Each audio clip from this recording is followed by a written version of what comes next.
Module 1. Welcome to timeFrank. Let's get you started. Open your web browser and head over to timefrank.com.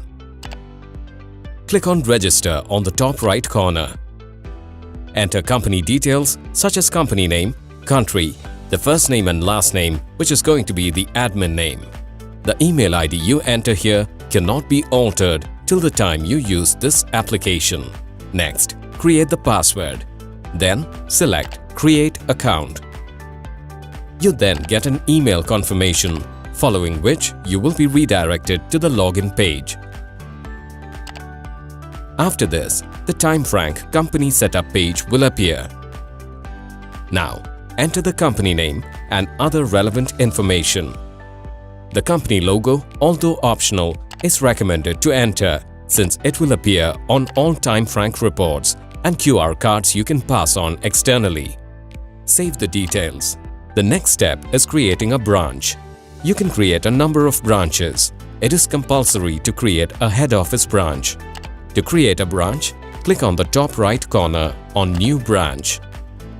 Enter the details specific to the branch, including name, short name, mobile and phone, and save it. In a few months, if you are shutting down the branch, you can simply turn off the status of the branch here.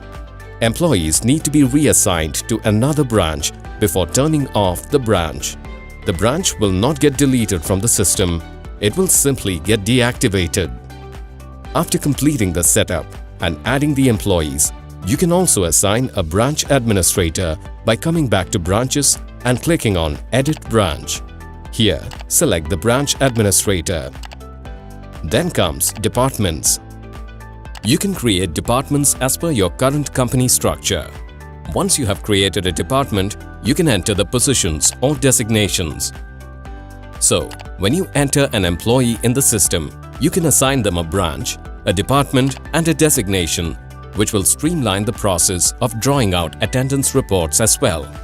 Once you have done this, you can also assign a department supervisor. Click on Edit Department and assign a department supervisor here. Moving on to shifts. Here, you can add multiple shifts. The general shift will be created as a default. You can customize the shifts with varying names, timings, offs. Coming to the admin profile, it is a must for every company to have an admin who will have all the access to all the data on timeFrank. While filling out the details of the admin here, the email ID will remain the same as the one entered during registration.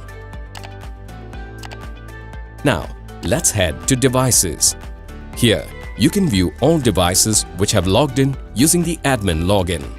The basic information such as department, make, model and serial number will be accessible to the assigned company admin. Once they stop using the device, you can click on the Edit button here and turn off the status of the device. This will deactivate the device and bar them from using it to punch in. Moving on to staffing agencies. If your company uses the services of a staffing agency, enter the details here and assign the employees under their sources. This will then reflect in reports and any other collaterals related to an employee. So now, your initial company setup is done. We are ready to move on to the next module.